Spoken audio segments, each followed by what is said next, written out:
Hello दोस्तों, इस video में हम बात करने वाले हैं टीएचडीसी इंडिया लिमिटेड की तरफ से यहाँ पर एप्लीकेशन मांगा गया है जिसमें एक्सपीरियंस्ड इंजीनियर के लिए वैकेंसी निकाला गया है। इसकी बात करें तो यह ऑफिशियल वेबसाइट पर 2 फरवरी को यहाँ पर पब्लिश हो गया है। एडवर्टाइजमेंट नंबर दिया है। ये कंपनी एक mini Ratna PSU public sector undertaking government of India की कंपनी है, जिसके अंदर यहाँ पर एक्सपीरियंस्ड इंजीनियर के लिए यहाँ पर वैकेंसी निकाला गया है। इस कंपनी की बात करें तो ओवरऑल इंडिया में इसके 3 प्लांट्स हाइड्रो पावर प्लांट्स चल रहे हैं। टिहरी 1000 मेगावाट का, कोटेश्वर 400 मेगावाट का और धुकवान स्मॉल हाइड्रो पावर प्लांट है 24 मेगावाट का। इस प्रकार से काफ़ी अच्छी कंपनी है जिसके अंदर आपको फिक्स्ड टर्म बेसिस यहाँ पर एप्लीकेशन वैकेंसी निकाला गया है।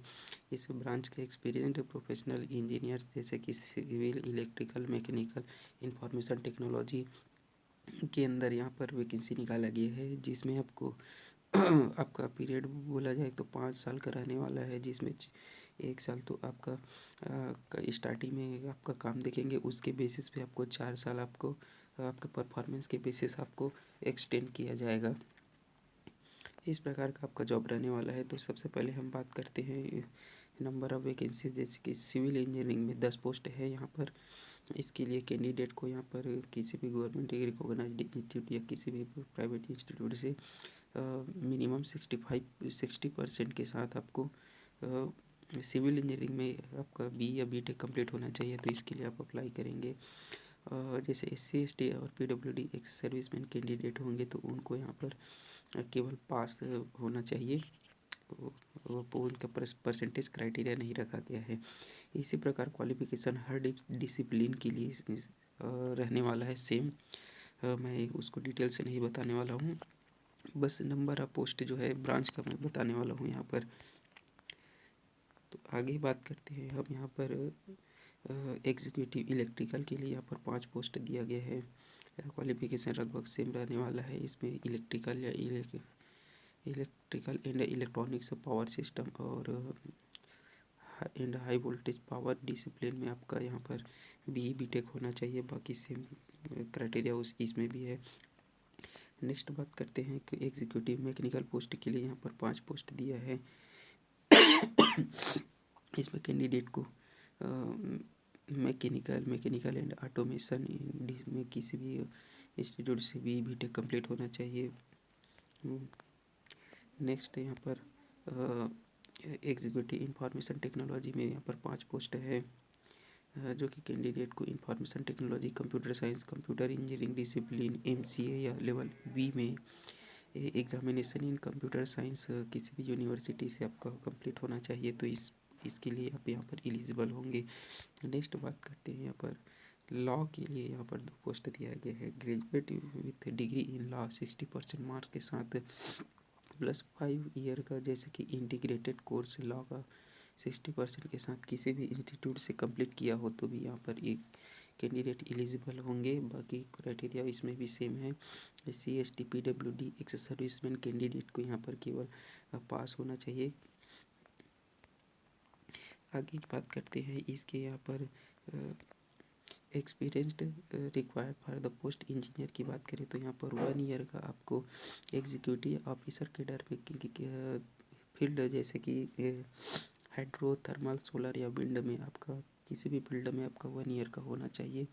तब इसके लिए आप यहाँ पर अप्लाई कर सकते हैं। Experience for the post law के वही लॉ के लिए भी यहाँ पर 1 ईयर का आपका बार या लीगल डिपार्टमेंट आपको सेंट्रल या स्टेट गवर्नमेंट में आपका यहाँ पर 1 ईयर का एक्सपीरियंस होना चाहिए।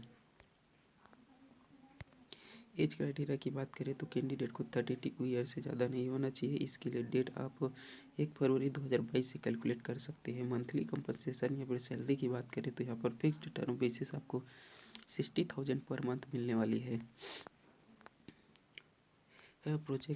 प्रोजेक्टेड वैकेंसीज की बात करें तो यहाँ पर देख सकते हैं, यहाँ पर एक साथ सभी ब्रांच के यहाँ पर 10 पोस्ट सिविल का, मैकेनिकल का, इलेक्ट्रिकल का, इंफॉर्मेशन टेक्नोलॉजी और लॉ, इस प्रकार टोटल 27 पोस्ट के लिए यहाँ पर निकाला गया है। तो यहाँ पर कौन कौन सी कैटेगरी के लिए यहाँ कितना पोस्ट रिजर्व है वो भी यहाँ पर देख सकते हैं। यहाँ पर नेक्स्ट हम बात करते हैं यहाँ पर हेल्थ स्टैंडर्ड की बात करें तो यहाँ पर हेल्थ स्टैंडर्ड में यहाँ पर आपका बिफोर द ज्वाइनिंग कैंडिडेट का कंपनी के जो हॉस्पिटल है उस पर या फिर गवर्नमेंट किसी भी हॉस्पिटल में आपका फिजिकल टेस्ट होगा, जो इस पर रिक्वायरमेंट है। इसके लिए आप इसके ऑफिशियल वेबसाइट पर जाकर इसका डिटेल्स और चेक कर सकते हैं। नेक्स्ट आगे हम बात करेंगे, इसमें जनरल इंस्ट्रक्शन दिया हुआ है जिसको आप अच्छे से देख सकते हैं। अप्लाई करने की बात करें तो इसके लिए जो कैंडिडेट अपना क्वालिफ़िकेशन को फुलफ़िल करते हैं वो इसके ऑफिशियल वेबसाइट पर जाकर ही अप्लाई कर सकते हैं। ऑफिशियल वेबसाइट जाने पर आपका करियर सेक्शन पे जाकर ओपनिंग एडवर्टाइजमेंट में ये दिया हुआ है एडवर्टाइजमेंट नंबर, जिसके लिए आपको valid and active email ID, mobile number, scan copy of the recent passport size photograph candidate with background आपका जैसे कि इस साइज में होना चाहिए, स्कैन सिग्नेचर आपका, इस टाइप से काफ़ी सारे डिटेल है जिसको आप देखकर आप उसको डाल सकते हैं। इसके लिए एप्लीकेशन फ़ीस की बात करें तो यहाँ पर एप्लीकेशन फ़ी SC/ST कैंडिडेट के लिए पेमेंट नाउ विजिट SBI, इस में जाकर आप यहाँ पर पेमेंट कर सकते हैं। एप्लीकेशन फ़ीस की बात करें तो यहाँ पर दिया है 600 रुपीज़ यहाँ पर जनरल EWS और OBC कैंडिडेट के लिए रखा गया है, और SC/ST या एक्स सर्विसमैन कैंडिडेट के लिए कोई भी रजिस्ट्रेशन फ़ीस नहीं रखा गया है। मोस्ट इम्पॉर्टेंट की बात करें यहाँ पर इम्पॉर्टेंट डेट्स की, तो यहाँ पर इसके लिए आप 3 फरवरी 2022 से आप इसके लिए अप्लाई कर सकते हैं और 25 फरवरी तक इसके लिए अप्लाई कर सकते हैं। मीन्स यहाँ पर 3 फरवरी से 25 फरवरी तक इसके लिए आप अप्लाई कर सकते हैं। Last date submission of payment है डिटेल, आप पेमेंट रजिस्ट्रेशन कर चुके पेमेंट नहीं किए हैं तो आप इसके लिए 27 फरवरी तक आपको यहाँ पर अलाउ किया जाएगा। 27 तारीख तक आप इसके लिए पेमेंट कर सकते हैं। जब तक पेमेंट नहीं करेंगे तब तक आपका रजिस्ट्रेशन आपका कंप्लीट नहीं होगा। अदर डिटेल के लिए आप कमेंट बॉक्स पर कमेंट कर सकते हैं या इसके ऑफिशियल वेबसाइट पर जाकर आप इसका PDF डाउनलोड कर इसका डिटेल आप अच्छे से चेक कर सकते हैं। धन्यवाद।